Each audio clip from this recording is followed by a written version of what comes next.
Here's a live shot of the Democratic National Convention. It's day 4 of the meeting with lawmakers and thousands of delegates in attendance. Today is also the final day of the convention, and we are expecting a keynote address from presidential candidate Kamala Harris later this evening. And Paul Hunter is at that convention. He joins us now from Chicago. Paul, good to speak with you. Walk us through what is the focus right now on this last day. Sure. But if you don't mind me getting a little personal off the top, I just had to go to the little boys' room, which meant I had to exit the arena. And they almost didn't let me back in because it is completely sold out in the available seats. It's remarkable. As I look around here, you see people sitting in the stairs that lead up and down from the seats. I was at the Clinton nominating convention in 2016. It was packed, a lot of enthusiasm, but not like this. We've said it so many times in the last few days, Sarah, but it is a remarkable moment going on, certainly from a Democrat perspective. The theme tonight is the future. So we've been hearing about that all night. We will continue to, and it'll no doubt be laced throughout Kamala Harris's speech. To talk about that, I just want to go back to, Monday night. Seems a lifetime ago already when Joe Biden spoke. A lot of graciousness shown to Joe Biden for stepping aside, but he gave that long speech on Monday night. And I was sitting there listening to it, and I thought it's largely about things we know about already, like relitigating the things that Joe Biden has been preaching about throughout his presidency. It felt old. Even if it's still valid, it felt old. What Kamala Harris gets to do is look forward. She has to continue to own the Biden policies and programs. She is a part of his administration. But the position that she's in now, inheriting all that, but it is imperative that she look forward and identify where she wants to take things. So that is the theme of tonight. She's talking about the middle class, how she wants to draw the middle class back into the Democrat fold. A lot of middle class Americans have moved over to Republicans in recent generations, believing that Republicans have better answers to their concerns.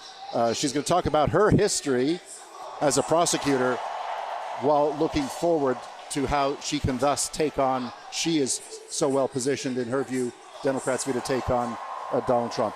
And lastly, about the future is the optimism that she has, Democrats believe she has brought to this, that has been on display certainly in this bubble that is the Democratic National Convention.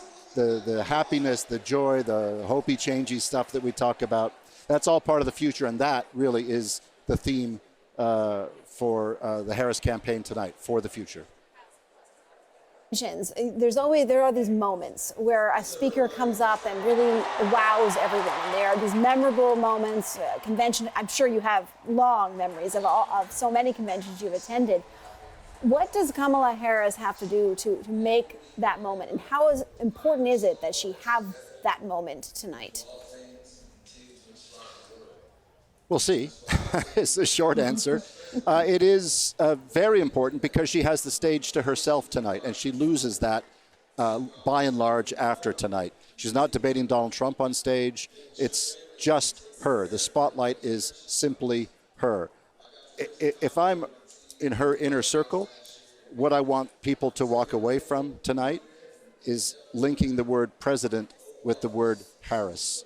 President Harris, not vice president, not nominee, not Kamala Harris, but President Harris. That's what they have to get American voters to understand, to want, to vote for.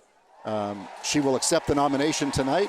It becomes official. This arena is filled with people wearing white, the symbol of suffrage.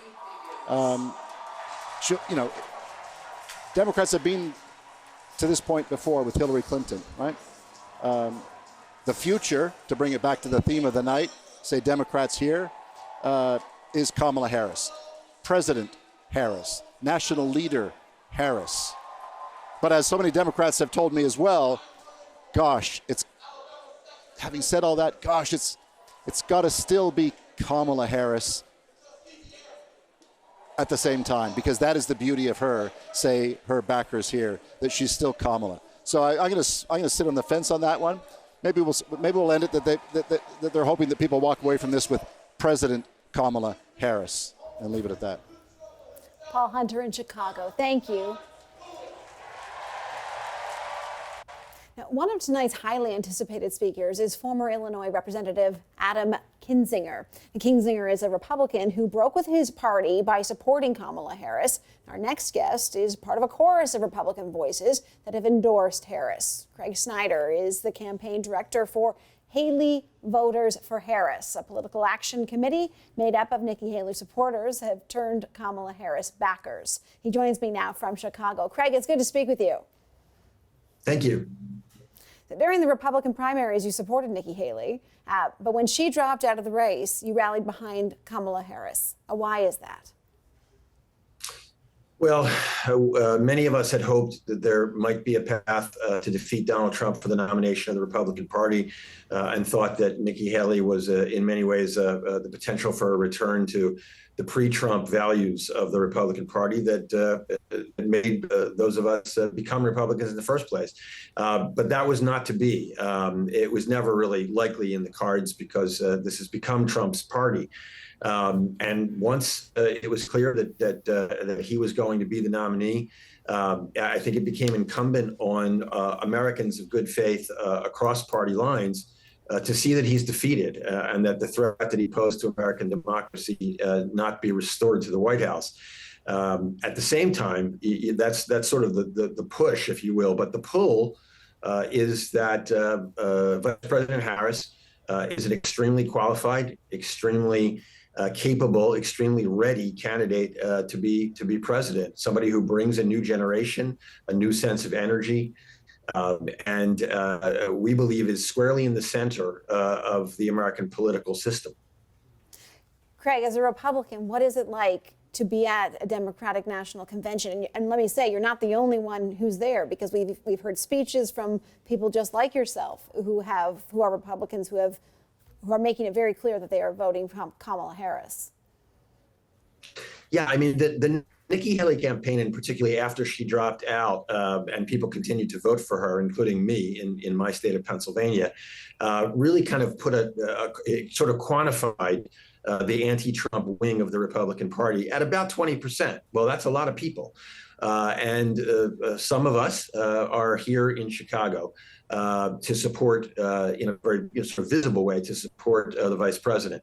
We've been welcomed by the vast majority of Democrats, and certainly welcomed by the Harris campaign itself. They are looking to build a coalition. They're not looking to just mobilize their base, which has been for too long the strategy of both American political parties. Has been not to reach across, not to try to persuade, just to try to sort of out-mobilize their own people, so to speak. The Harris campaign is committed to building a coalition so that there can be an actual governing majority in the United States for the first time in a long time. What's it like walking around that convention? There are, a lot of, obviously, anti-Trump sentiment is rife within it. And when people find out that you're a Republican, how's that conversation go? More than 9 times out of 10, it goes fabulously. These folks are welcoming. They really do want to build bridges and to have a coalition. I mean, I think many of these people were already following the advice of former President Obama in the speech that he gave the other night before he even gave the speech, which was be willing to listen to people who disagree with you on some things. Try to find common ground where you can, and be civil where you can't.